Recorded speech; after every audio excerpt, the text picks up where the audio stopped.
Nako mga Lods, napakalaking good news ito pag talagang napatunayan. Pero sa totoo lang, sobrang obvious na eh. Gustong imbestigahan ni Senator Ronald Bato de la Rosa si Kabataan Party List Representative Raul Manuel.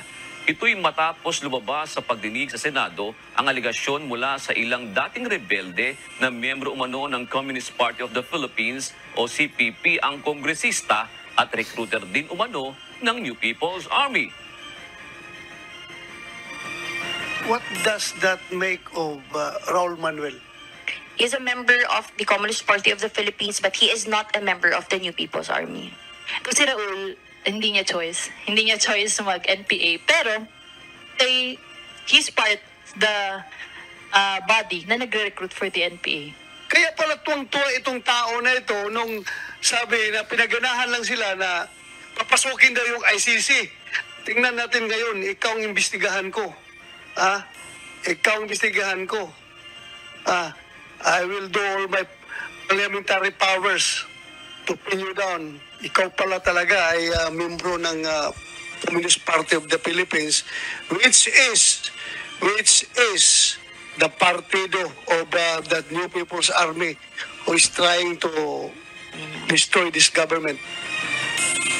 Isusulong din anya ng senador na amyendahan ang party list system law para hindi na umano magamit ng mga miyembro ng mga rebeldeng grupo para makapasok sa Kongreso.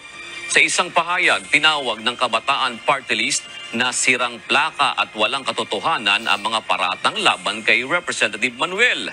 Hindi rin anila ito asal senador, kundi pag-aaksaya sa resources ng Senado at pag-abuso umano sa pondo ng taong bayan. Asus, patanggi-tanggi ka pa. Obvious na obvious naman. Ang daming mga nagsasabi na sangkot ka, no? At makakaliwang grupo ka, Raul. And sana talaga mga Lods, no, mawala na talaga yung party list system. Sana mawala na talaga yan. Kasi yan yung ginagamit nilang frontline eh. Yan yung ginagamit nilang kasangkapan para kunwari part sila ng gobyerno para makapasok sila sa loob. At para tingnan nyo naman yung pinaggagawa no, nila Franz Castro, nila Raul, 'di ba? Masyado silang hadlang sa mga gustong gawin, no, at gustong i-implement no ng mga leader natin sa bansa. 'Di ba? Kumbaga wala na silang ibang ginawa kundi harang ng harang.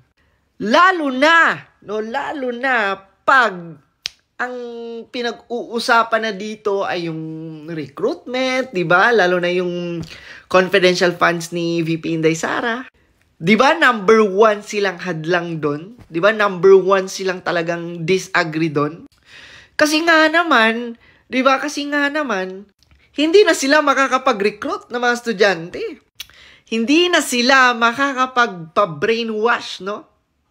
Kumbaga, maiiwasan na ang pangunguha nila no sa mga kabataan natin at gagawin nilang NPA or makakaliwang grupo. Kaya tama yan no, ang gagawin ni Senator Bato, yung imbestigahan niya si Raul kasi may witness na mismo na sangkot siya at part siya ng NPA or makakaliwang grupo. Tignan lang natin kung makakalusot ka pa, Raul. 'Di ba? Halatang halata kayo eh.